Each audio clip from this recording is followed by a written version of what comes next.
En aquellos días sucedía. Capítulo 1. El modelo de Jesús. Estando los 11 discípulos de Jesús en Galilea al verle, le adoraron. Aunque algunos tenían dudas, seguramente el impacto de su muerte y su resurrección había sido muy fuerte y dramático. Cuando le vieron, le adoraron, y en ese momento el Señor les dio una simple indicación de su modelo. ¿Cuál era el paso siguiente? ¿Qué debían hacer en ese momento? Lo habían dejado todo por seguirlo, y este era el preciso momento para ser orientados hacia esa nueva etapa. Entonces el Señor, con toda autoridad, devela su propósito para ellos y para todo creyente. Hagan discípulos a todas las naciones, es decir, a todas las personas de todos los países, de todo lugar. Les indicó que debían bautizarlos en el nombre del Padre, del Hijo y del Espíritu Santo, y sin profundizar en cuestiones doctrinales, una explicación sencilla de esta indicación podría ser obedecer y dar testimonio público de lo que sucede en el corazón y en el espíritu del ser humano cuando recibe a Cristo como su Señor y Salvador, pasando de muerte a vida. El bautizo es el maravilloso símbolo de ese nacimiento espiritual. Entonces les ordenó, es decir, nos ordenó a todos nosotros, enseñar a todas las personas que decidan ser sus discípulos y obedecer a todo lo que Él ha mandado. El reconocido científico Albert Einstein dijo: dar ejemplo no es la mejor forma de enseñar a otros, sino la única.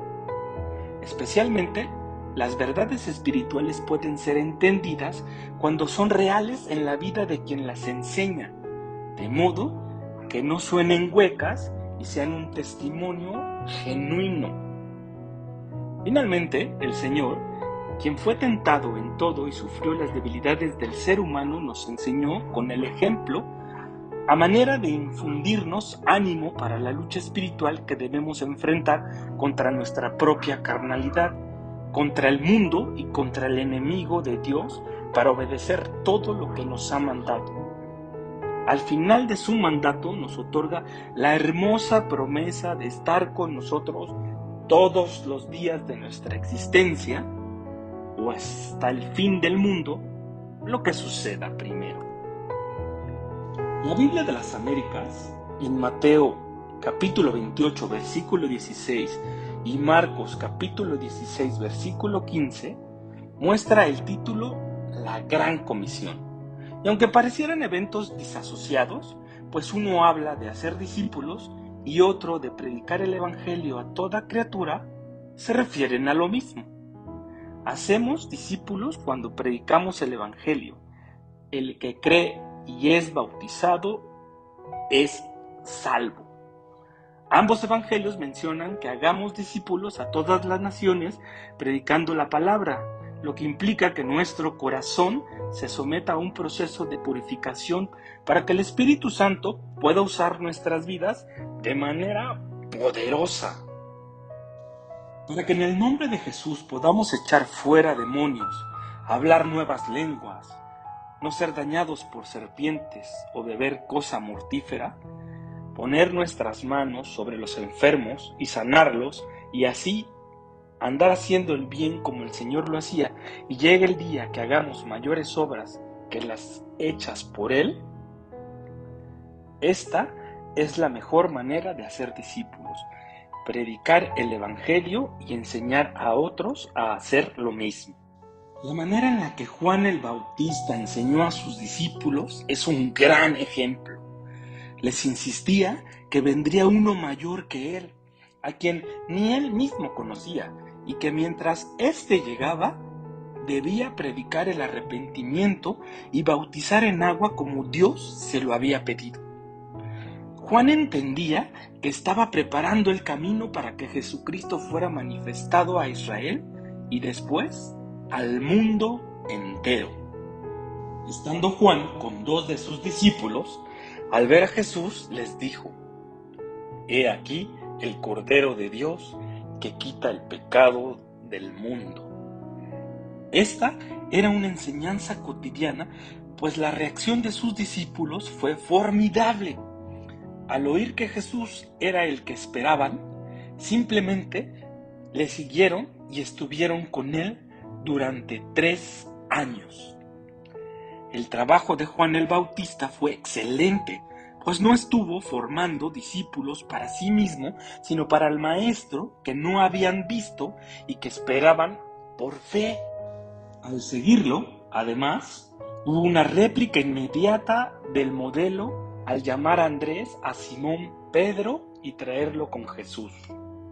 Así que como todo lo que vale la pena tiene un costo, debo arrepentirme, decidir cambiar mi vida, alejarme cada vez más del pecado y vivir cada día en una relación constante con el Señor. Estos constituyen los requisitos mínimos del discipulado y para cumplirlos no puedo ser un mediocre ni pusilánime. Ser un verdadero cristiano como una forma de vida es lo más difícil que puedo enfrentar, es mi mayor desafío. Entre muchos cambios y modificaciones, una de las más difíciles situaciones que enfrento es amar a mis enemigos como Jesús nos instruyó. Desde luego, no se trata de sentir amor por quien nos daña o persigue mintiendo, diciendo toda clase de mal contra nosotros, sino que es decidir hacer el bien a esa persona, pagar el mal con el bien. Estamos hablando de una decisión, no de sentimientos, aunque no por eso es más fácil. La única forma de lograrlo es por la inmejorable gracia de Dios.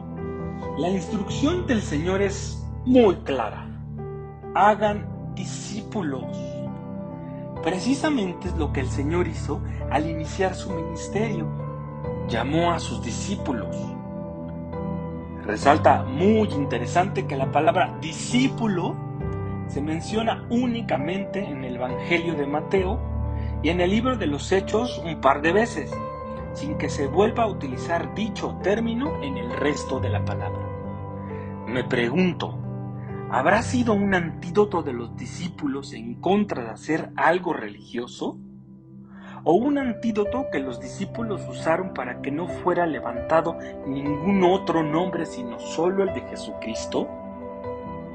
El hecho de que todos los que oían la palabra eran los discípulos indica que predicar tiene el propósito de formar discípulos, no solo creyentes.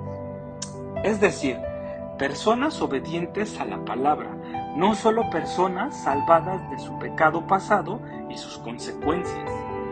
¿Y por qué el énfasis en obedecer la palabra?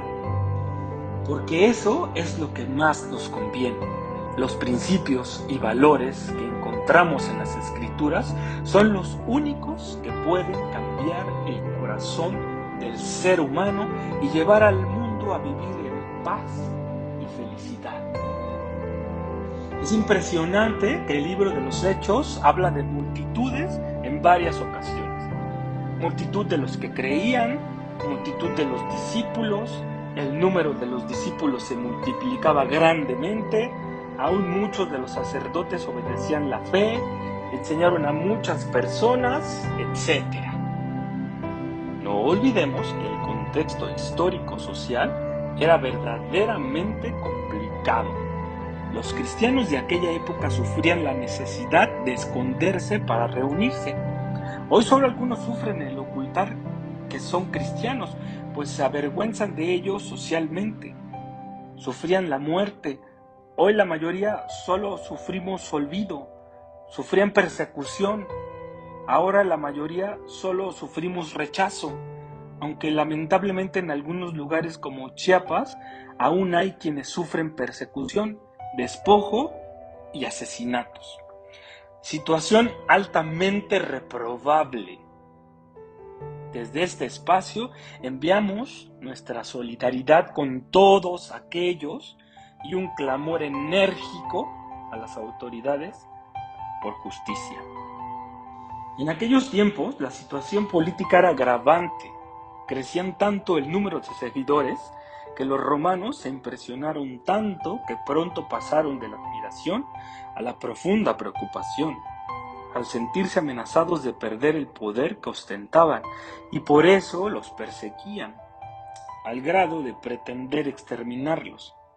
Esa persecución provocó que fueran esparcidos y como resultado el evangelio creció en muchos otros lugares. ¿Cómo hacer un discípulo? En primer lugar, hacemos discípulos compartiendo la palabra de fe del arrepentimiento. Desde el primer momento debemos iniciar con responsabilidad el proceso de enseñarles a guardar. La palabra del griego teresete, que significa hacer o cumplir u obedecer, dándoles el ejemplo de no seguir más al pecado para seguir a Cristo, confirmándoles el ánimo de ir hacia adelante a pesar de las dificultades, exhortándoles a permanecer, pues es necesario que a través de muchas tribulaciones entremos en el reino de Dios, tal y como lo menciona el libro de los Hechos.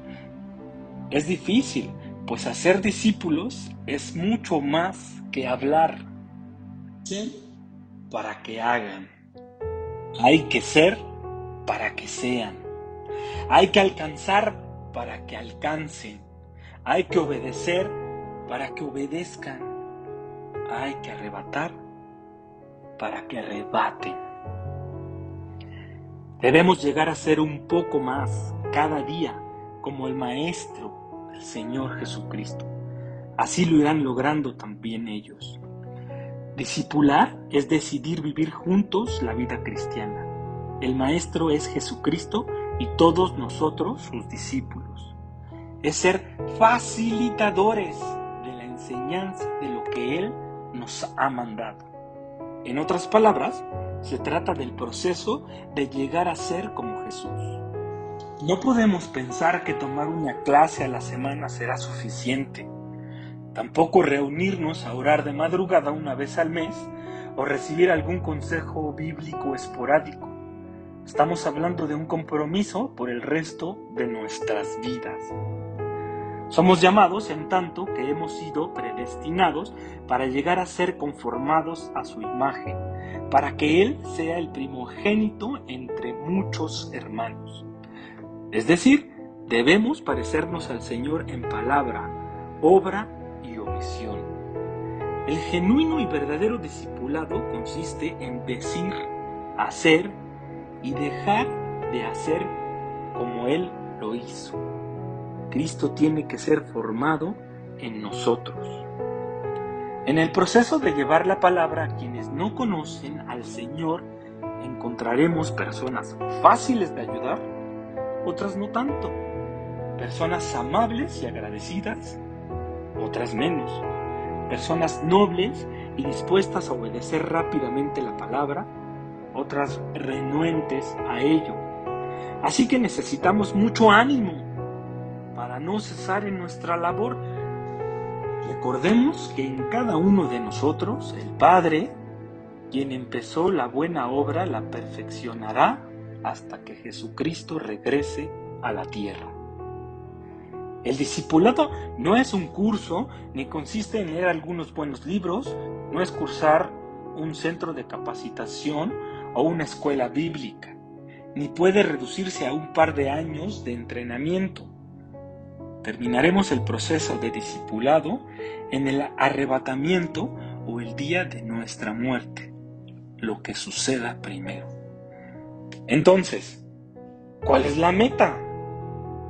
La tarea es ser discípulos y hacer discípulos. La meta práctica para el día a día es crecer. Tenemos que crecer un poco más cada día, cada mes, cada año.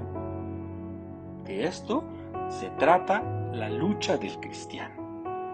Y en tanto que estamos en proceso de crecimiento diario, estamos llamados a evangelizar. ¿Cómo oirán si nadie les predica?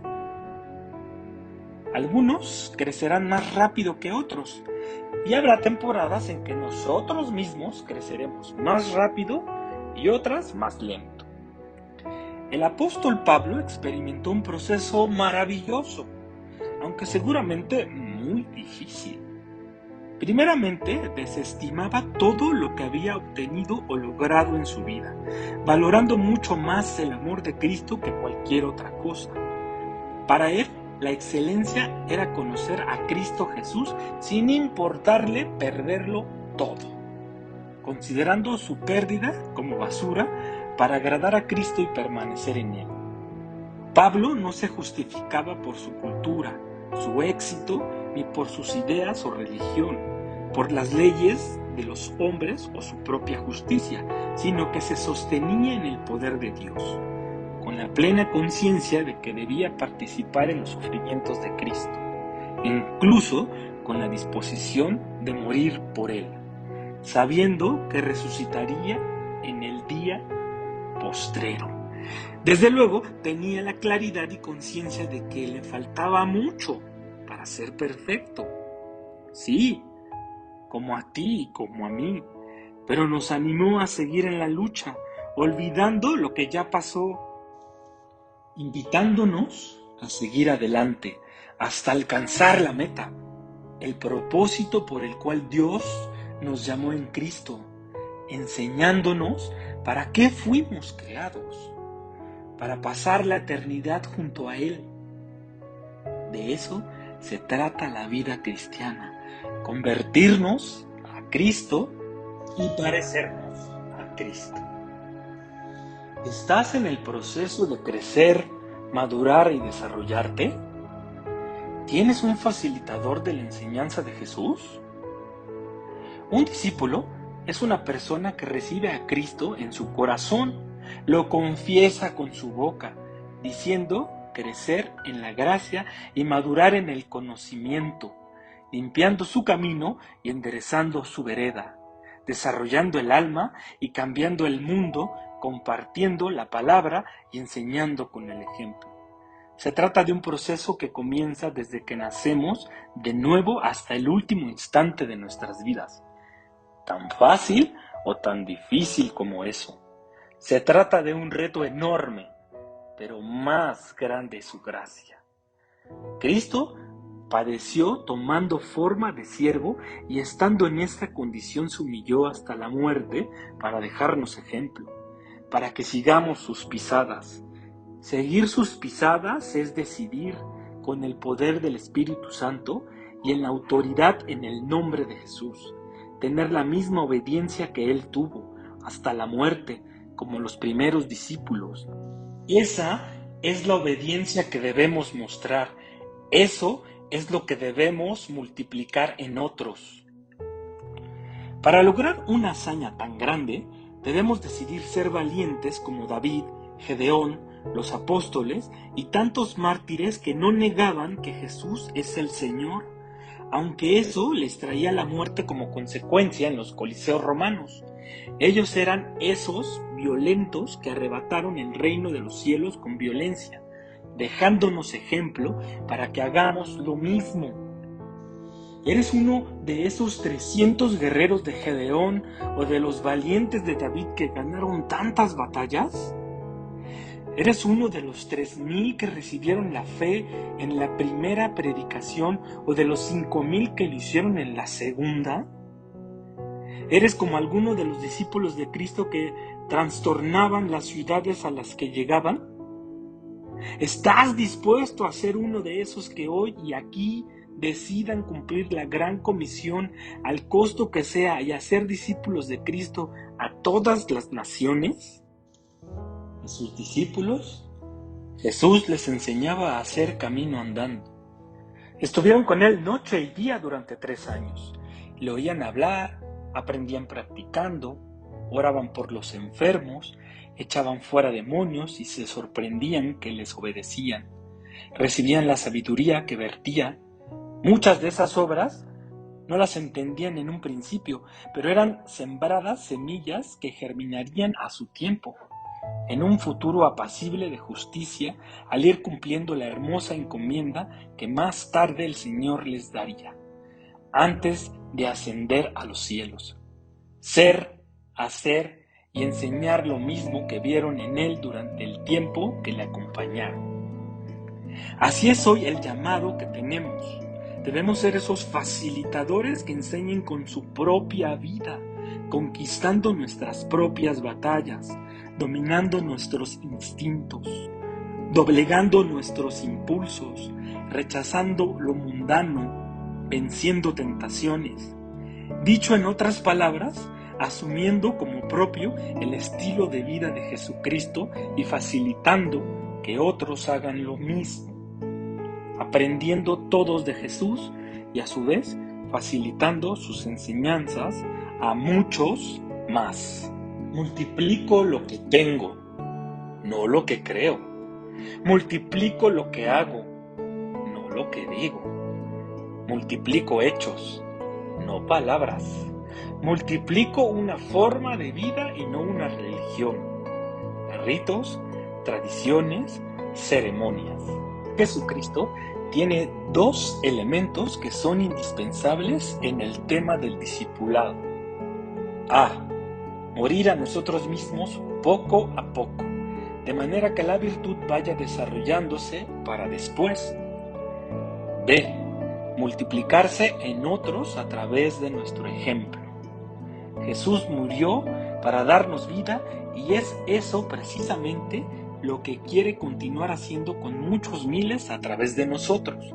Se trata de un tópico tan importante y esencial que en un capítulo posterior se desarrollará con mayor profundidad.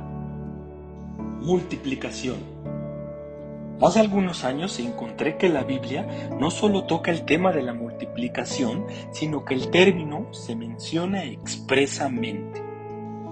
Cuando Jesús se refirió a la vid, dijo que las ramas que no llevan fruto deben ser arrancadas y echadas al fuego, pero las que llevan fruto, Dios Padre las limpiará.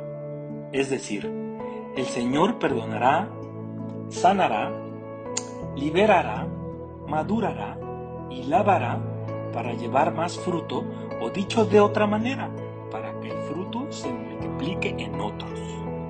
Llevamos el fruto que recibimos porque Él produce en nosotros el querer como el hacer por su preciosa voluntad, provocando que la semilla caiga en la tierra y muera, dando entonces fruto al 30, 60 o 100 por uno, para que nadie se pierda, sino que todos procedan al arrepentimiento, enseñando a otros para que enseñen a otros, hasta que sean cumplidas las señales antes del fin, cuando será predicado el Evangelio a toda criatura.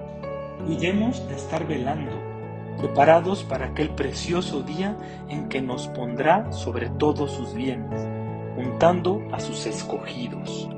Así que tenemos un gran premio y debemos enseñar a otros a perseguirlo.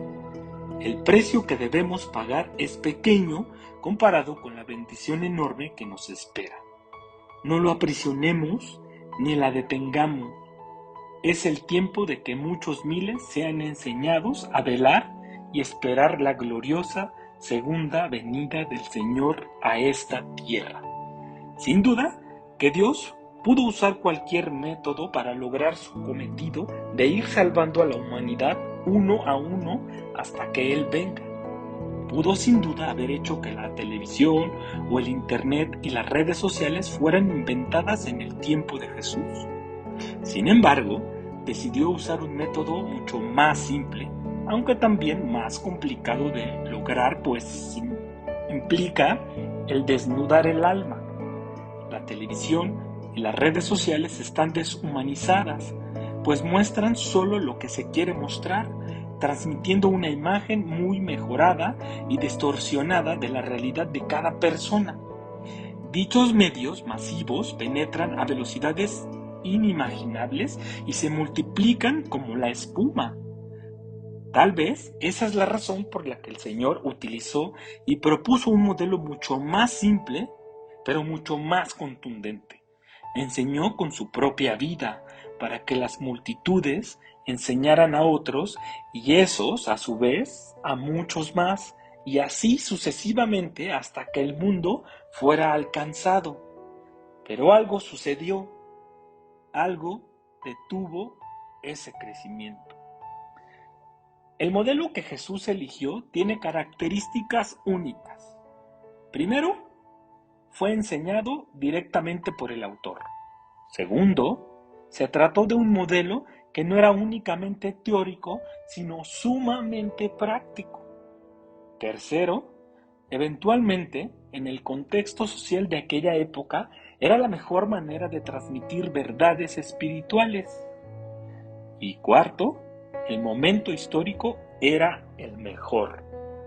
Jesucristo había sido sacrificado injustamente en esos días por el pecado de la humanidad y quienes vivieron tan trascendente momento tenía fuego para obedecer y mantener vivo el modelo, enseñando a otros para que enseñaran a muchos más.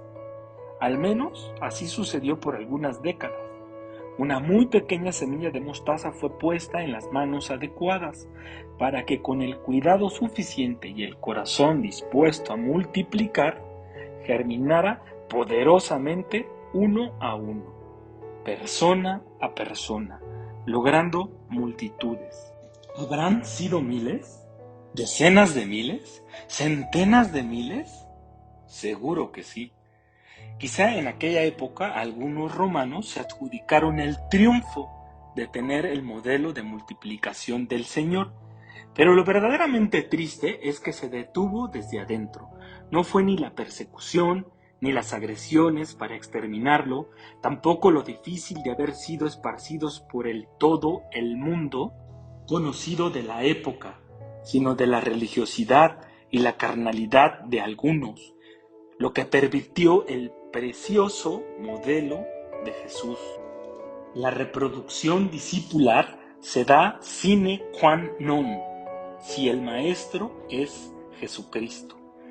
La responsabilidad del facilitador es continua, de por vida, hasta el fin de los días.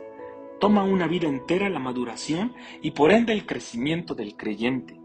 No se trata de un tiempo cada semana, ni de algunos tópicos o temas por atender, sino de la decisión de vivir nuestras propias vidas en la suficiente armonía y cotidianeidad, de manera que los conceptos, teorías, principios y valores se reproduzcan, que los hechos y realidades sean un sí y un amén que se replique por muchas generaciones, a fin de que logremos el propósito del Señor: predicar el Evangelio haciendo discípulos a todas las personas de todas las naciones.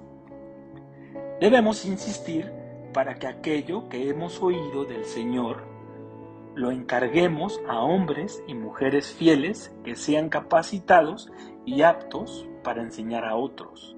Pensemos en un ejemplo.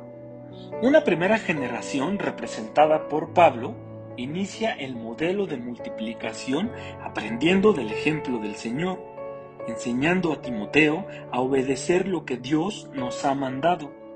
Así se conformó la segunda generación, para que a su vez enseñara a hombres fieles lo que aprendieron de Pablo.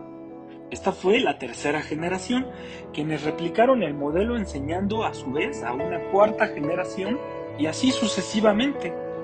La claridad con la que Pablo expuso el modelo no deja lugar a dudas. El facilitador comprueba si su trabajo está siendo efectivo en la medida que sus alumnos enseñan a otros. Tal vez nos parezca que los medios de producción masiva, consecuencia del desarrollo tecnológico de las últimas décadas, pudieran ser mucho más efectivos, eficaces y productivos. Sin embargo, eso no es lo que el Señor tenía en mente y corazón.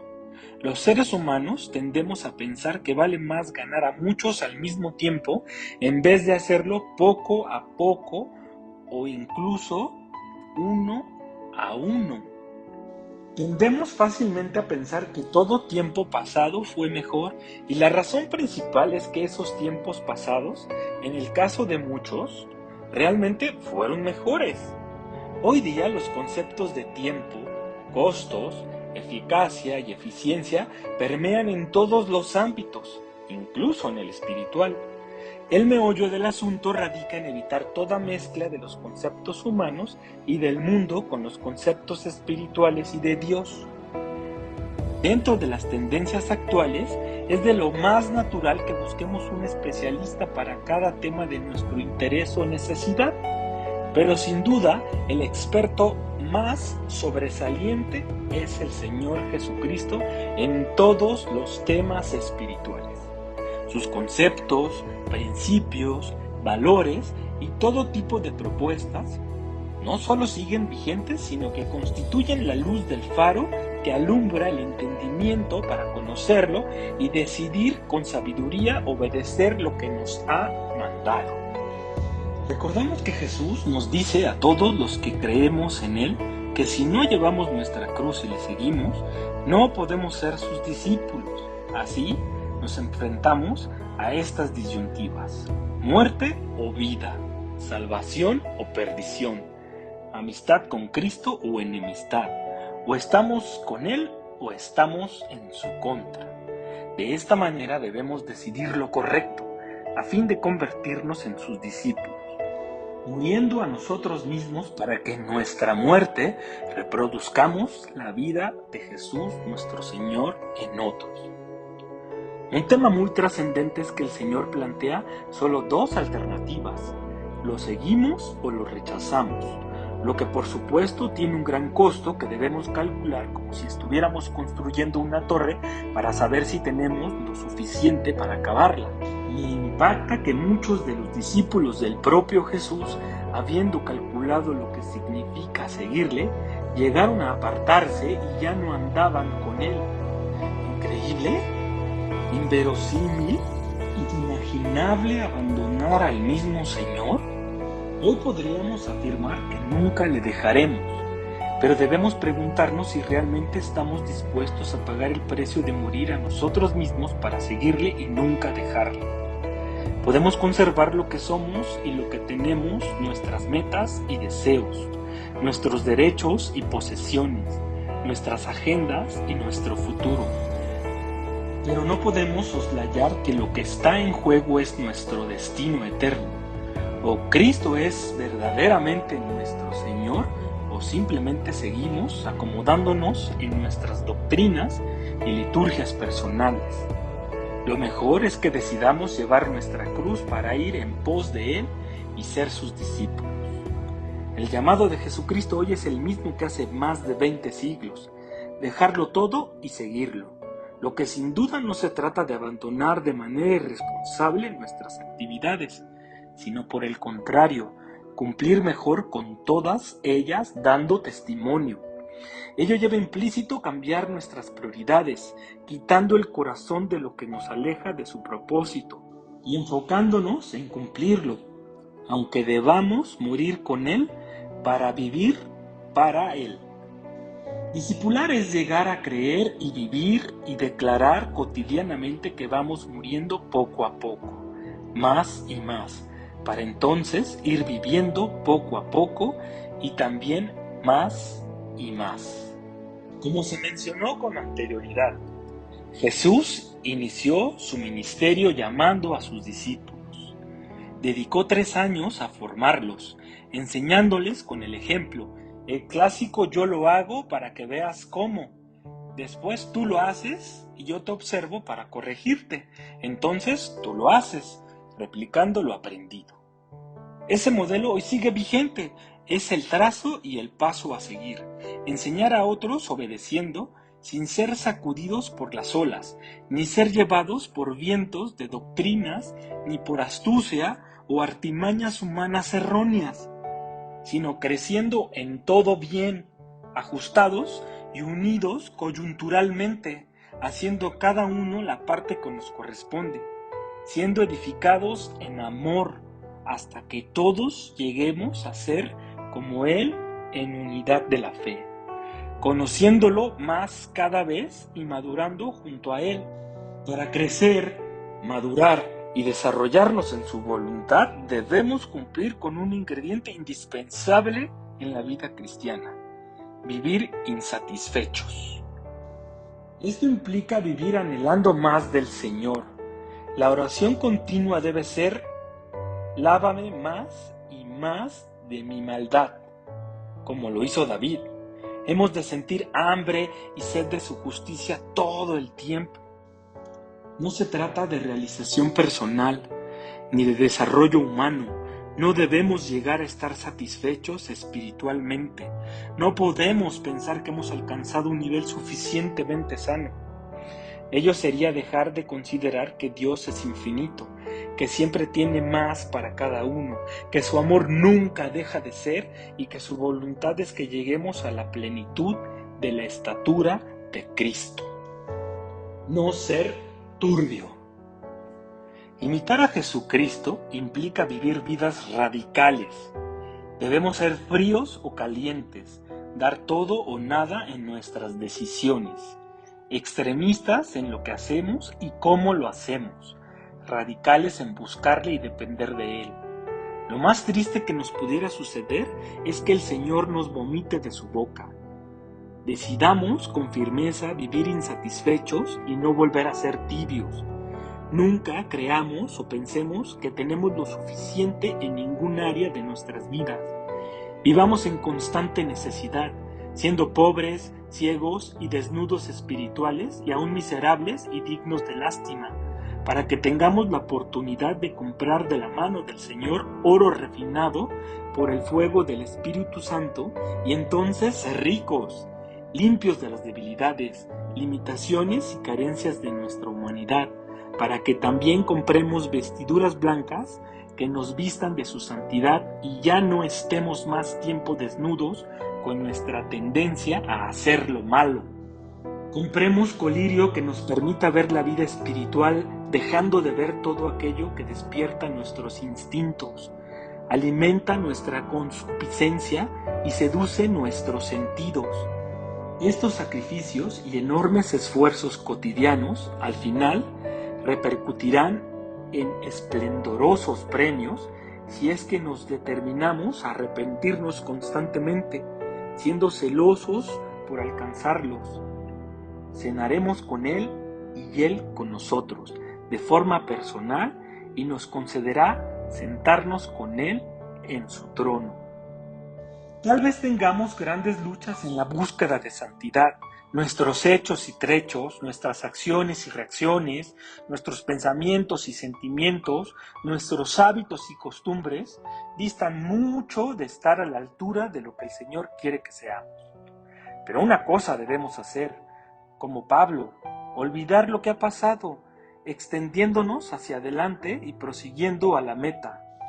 Esa sensación que nos revienta en el pecho, que desea intensamente cambiar nuestro corazón duro y exigente por uno compasivo y amoroso, que busca provocar que cada vez tengamos más hambre, que persigamos incesantemente la santidad que la Biblia propone, que tomemos decisiones firmes y radicales de agradar a Dios en todo.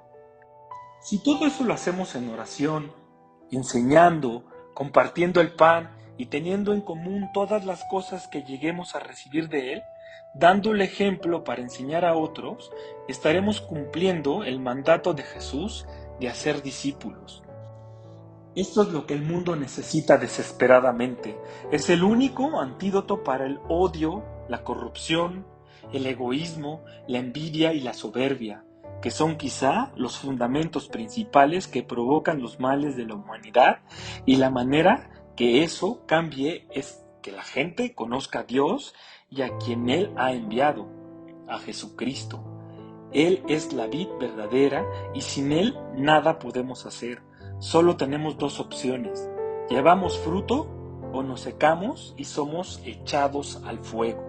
Sinónimo de un cambio constante y cotidiano, morir cada día un poco más, renunciar a nuestros satisfactores y encontrar en todo lo que hagamos un propósito divino, que sea de bendición para nosotros, y para quienes nos rodean. No se trata de aislarnos, ni de vivir sacrificándonos, sino de integrarnos a sus planes, vivir para compartir la palabra con los que los necesitan. Todo el mundo lo necesita. Buscar el propósito de Dios para cada cosa que hagamos, preguntándole a Dios, ¿te agrada? ¿Te sirve de algo? ¿Quieres hacer algo en esa reunión? ¿Me vas a enseñar algo en tal actividad? ¿Será útil para mi crecimiento? ¿Ese reposo o descanso me hace falta? ¿Es ejemplo para otros? Dejar lo propio para conseguir lo suyo, además de ser lo que Dios nos pide, es lo que nos conviene. Para eso hemos sido creados. Cuando le decimos al Señor que hemos dejado todo por seguirlo, Él nos da preciosas promesas. Nos dice que si dejáramos a la familia y las cosas que poseemos por Él y por el Evangelio, no refiere a abandonarlos, sino a redefinir prioridades. Recibiremos 100 veces más en esta vida, relaciones familiares transformadas por el amor de Dios y nuevas relaciones dentro de la familia de Dios. Jesucristo trajo espada, no para dividir, pero sí para separar la luz de las tinieblas. Vino a que nos convirtiéramos de las tinieblas a la luz admirable, lo que implica sacrificio y separación. Recibir burla, desprecio, rechazo, que digan toda clase de mal contra nosotros y que como respuesta obediente paguemos el mal con el bien, aprendiendo de nuestros errores y fracasos, incluso llegando al extremo de amar a nuestros enemigos, lo que no significa tener sentimientos o emociones favorables, ni bajar la cabeza calladamente, sino por el contrario, con toda valentía y confianza en Dios, decidir con firmeza ayudarlos y bendecirlos a pesar de sus persecuciones y agresiones, que por cierto, todas ellas tienen un enorme valor en ayudar a que no nos exaltemos demasiado y pensemos con cordura, que teniéndonos a nosotros mismos en un concepto más alto que Él, debemos tener. Entender por qué somos perseguidos es fácil cuando decidimos romper con el mundo y su seducción, separándonos cada día un poco más de lo mundano, de lo que el mundo es y piensa, de sus formas y presentaciones, de su corrupción e incesante degradación. Cuando el mundo nos rechaza, nos agrede y persigue, son las mejores señales de que estamos haciendo lo correcto. Sin embargo, no podemos escudarnos en tales adversidades para no cumplir la meta. Es ahí en donde necesitamos de la habilidad del amor y del poder del Espíritu Santo para acercarnos al fuego sin quemarnos, para poder hablar de Dios con quienes no lo conocen en sus lugares, en sus ambientes, en donde ellos se encuentran. No se trata de andar buscando tentaciones que vencer, ni de conformarnos con el mundo, sino precisamente lo contrario, inconformarnos con sus carencias y valores, renovando nuestras ideas y pensamientos, costumbres y hábitos para poder vivir la buena, agradable y perfecta voluntad de Dios para nuestras vidas. Entonces podremos mostrar el testimonio de la milagrosa transformación del más duro corazón de piedra por un corazón de carne, y veremos cómo se vuelven los corazones de los padres hacia los hijos y de los hijos hacia los padres, inundados de amor los unos hacia los otros. Al pensar multitudes como sucedía en los primeros 70 años después de la ascensión del Señor, implica la necesidad de cambiar las estrategias, no seguir encerrados en 4 paredes, esperando pacientemente que Dios venga o nos llame antes a su presencia, quejándonos de lo mal que el mundo se encuentra, criticando a los de afuera, llegando incluso a considerarlos incircuncisos, irredentos e impíos cuando son solo pecadores como nosotros, que necesitan al Salvador tanto como nosotros. Tal vez nos han agredido Nos han mostrado odio y rencor por el cambio en nuestras vidas al haber recibido a Cristo en el corazón. Sin embargo, con la persistencia de nuestros testimonios más que con las palabras, la gente cede y al encontrarse en necesidad escuchan o simplemente llegan a su kairos y al fin nos buscan y nos escuchan para entregarse al Señor como lo hemos hecho nosotros mismos.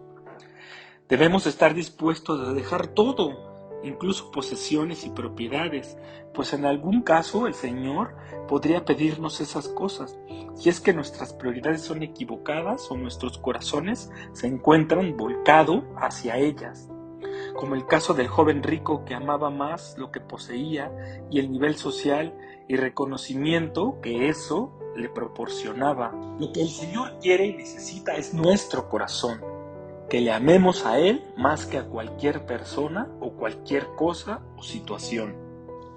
¿Qué es y qué no es discipular? Número 1. No es tomar clases teóricas semanales.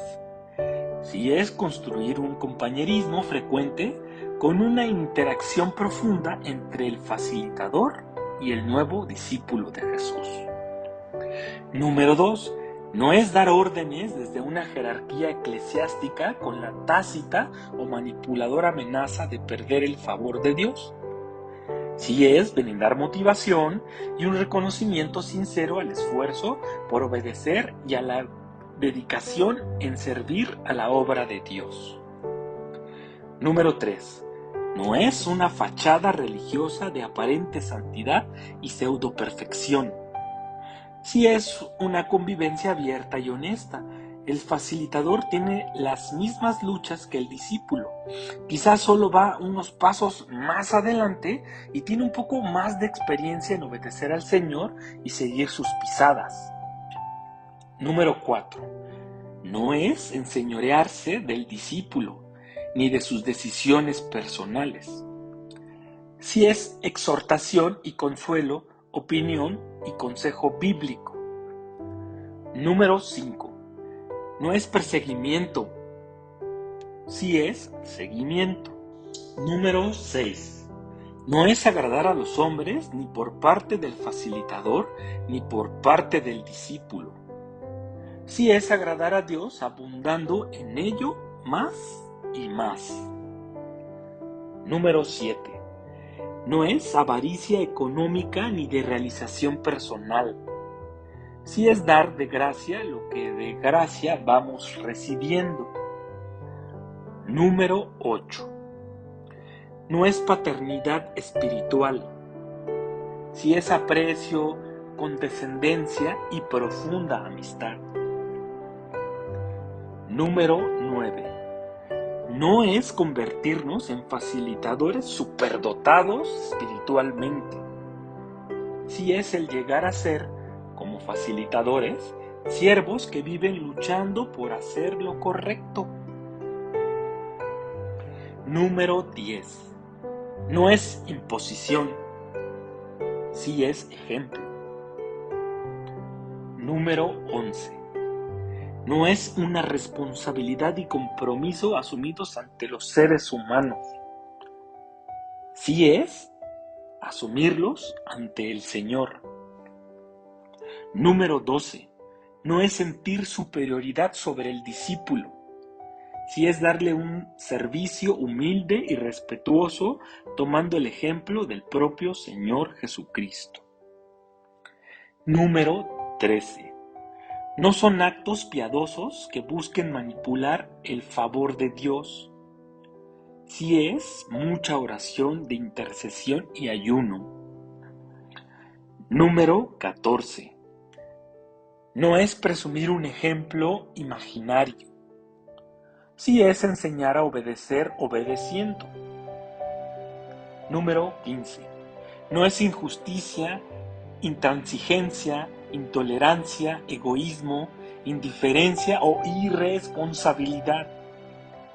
Sí es justicia, permanencia, constancia, prestancia, responsabilidad y honestidad. Número 16.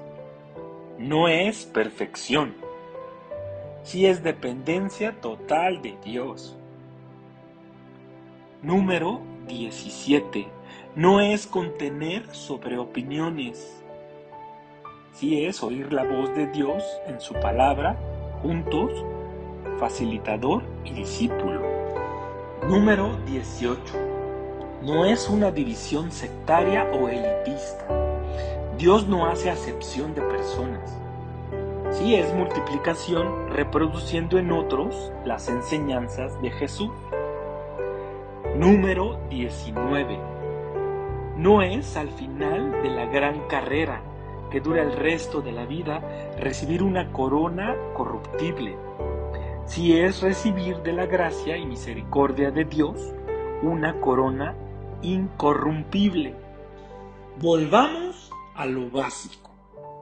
Es tiempo de que sigamos el ejemplo de los primeros creyentes, enseñando no de la palabra, sino la palabra, predicando a Jesucristo crucificado y a este resucitado, haciendo discípulos, enseñándoles a obedecer a través de nuestra propia obediencia al Señor.